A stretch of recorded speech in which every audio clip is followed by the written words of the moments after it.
Pemirsa Nasional News masih bersama Anda. Mahasiswa Politeknik Negeri Jember punya cara unik untuk merobohkan sapi jelang Idul Adha.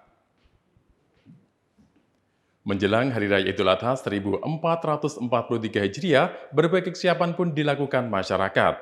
Kali ini, mahasiswa Politeknik Negeri Jember memperagakan atau memberikan tips tata cara merobohkan hewan kurban dengan melalui metode rope squeeze. Seperti apa caranya? Simak liputannya berikut ini. Hari Raya Idul Adha, umat muslim identik dengan melakukan penyembelihan hewan kurban, baik penyembelihan sapi maupun kambing. Kali ini, mahasiswa Politeknik Negeri Jember memperagakan dan memberikan tips tata cara merobohkan hewan kurban sebelum disembelih. Metode ini dilakukan untuk mempermudah cara merobohkan hewan kurban tanpa menyakiti hewan yang hendak disembelih. Salah satu metode yang diperagakan oleh mahasiswa Poli J ini merupakan metode yang disebut rope squeeze, yakni dengan mengikat sapi pada bagian lingkaran leher dengan menggunakan simpul kupu-kupu. Kemudian berlanjut dengan memindahkan ujung tali ke sisi lain yang berlawanan melalui punggung sapi melewati bagian bawah sapi. Usai proses tersebut dilanjutkan membuat ikatan mati tepat di belakang pundak dengan tepat di depan ambing sapi. Setelah itu, lalu tali atau tampar ditarik, maka secara otomatis sapi tersebut akan roboh secara perlahan. Kemudian sapi siap untuk dilakukan proses penyembelihan. Tak hanya itu, prosesnya pun hanya memerlukan tenaga sebanyak 2 orang saja dengan waktu yang cukup singkat, tidak sampai 1 menit. Teknik merebus sapi itu sebetulnya ada 2. Yang ini adalah metode rope squeeze, ya.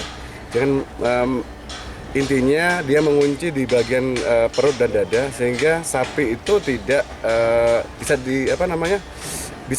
dikendalikan, tidak bisa bergerak karena sudah terkunci.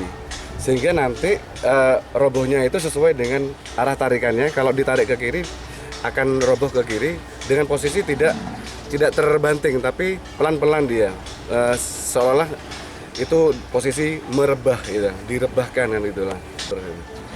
Metode burle maupun rope squeeze ini sangat tepat diterapkan oleh para panitia penyembelihan hewan kurban yang akan melakukan proses penyembelihan. Dengan metode ini hewan kurban tidak merasa tersakiti dan stres.